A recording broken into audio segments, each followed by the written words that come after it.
सके सतगुरु करे सो होय, सतगुरु करे सो होय। गुरु और भगवान में, गुरु और भगवान में तनिक भेद मत जान। गुरु रूप साकार है, निराकार भगवान, निराकार भगवान।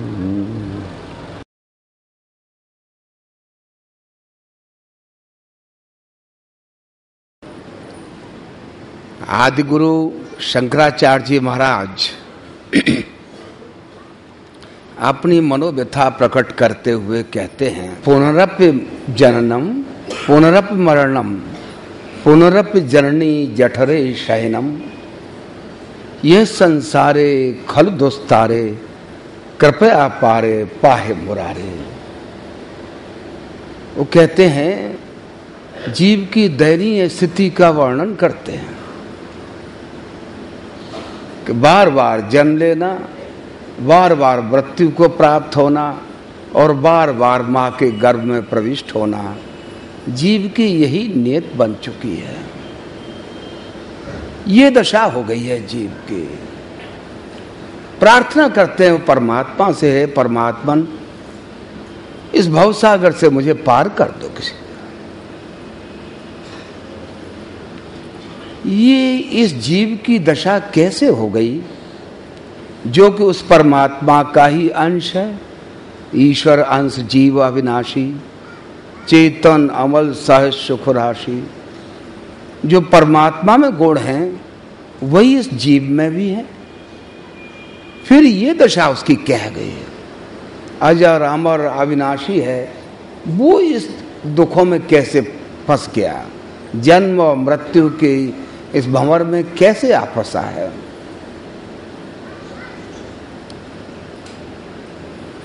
ये है उसकी अज्ञानता। जीव जड़ता में आ फंसा है। तुलसीदास जी महाराज कहते हैं, हरव जीव जड़ताई। प्रार्थना करते हैं, ये जड़ता में फंसा हुआ जीव दुखी हो रहा है, इसकी जड़ता को आप दूर कर दें। ये जड़ता इस जीव पर कैसे आ गई, जो अमर और अविनाशी है, ये कैसे जीव इस जड़ता में आ फंसा।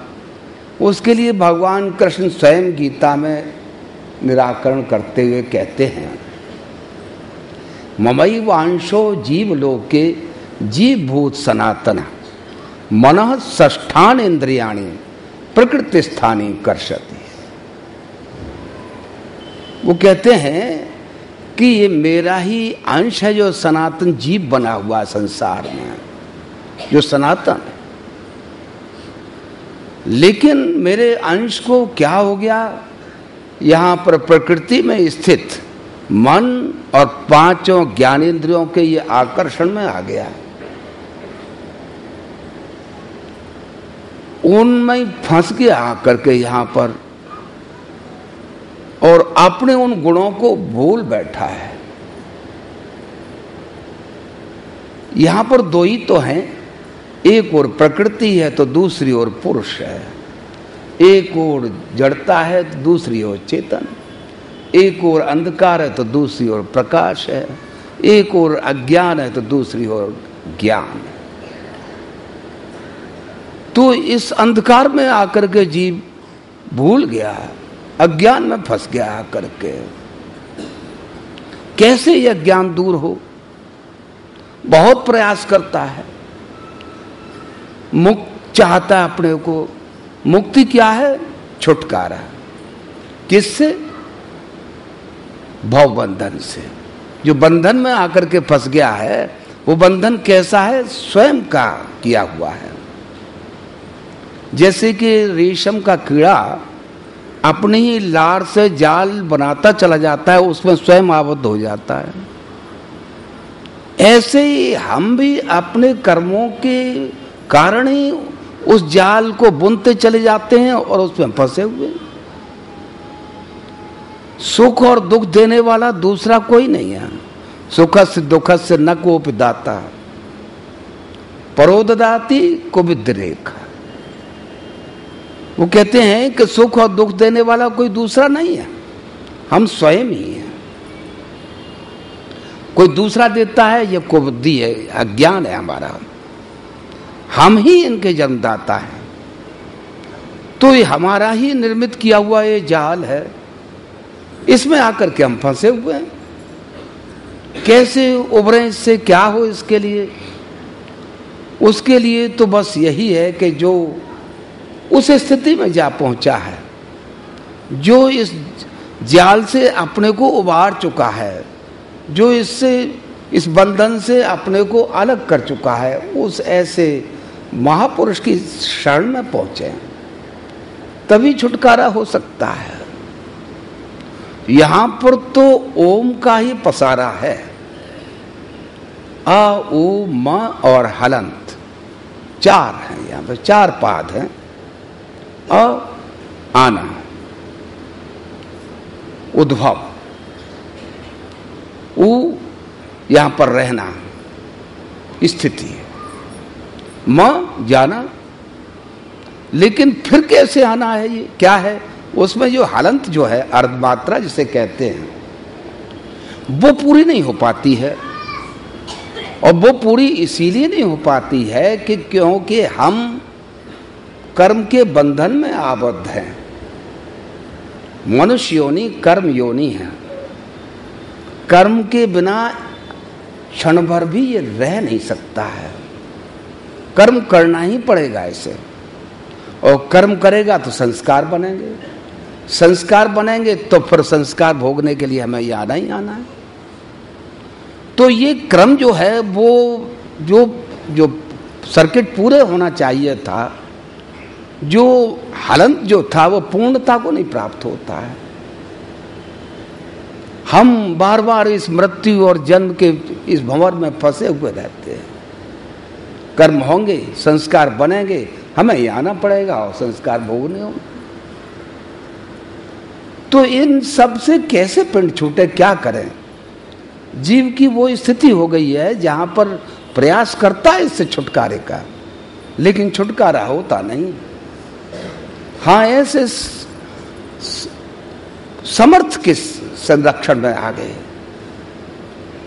तो वो अनायासी हमें छुटकारा दिला देते हैं। कौन सी स्थिति होती है, कहाँ जीव को ले जाते हैं, कैसे? मुक्ति के 5 भेद बतलाए हैं। जैसे सालोक्य, सबसे बड़ा आवश्यक यह है कि जितना हमारा संपर्क गुरु से बढ़ता चला जाएगा, गुरु महाराज यही लिखते हैं, मुझसे संपर्क स्थापित कर लो, संबंध स्थापित हो जाएगा हमारा, तो उसी के लोग के हम धीरे धीरे होते चले जाएंगे। और दूसरी स्थिति आती है एक सार्ष्टी। दूसरी जो मुक्ति बतलाई गई है वो सार्ष्टी है। उसमें क्या होता है कि वो जीव जो है उसी तरह का वहां पर रहन सहन और वो सब कुछ, क्योंकि उसके लोक में है, तो वैसे ही वो भी रहने लग जाता है। तीसरी स्थिति आती है सामीप्य। समीपता बढ़ती चली जाती है गुरु से, संबंध प्रगाढ़ होता चला जाता है सलाई सलाई, और समीपता बढ़ते बढ़ते एक स्थिति और आती है जहां पर सारूप्य हो जाता है, उसी जैसा हो जाता है, कोई अंतर रह ही नहीं जाता उसमें। गुरु महाराज का उदाहरण कि उनके जीवन का हम सुनते हैं कि गुरु महाराज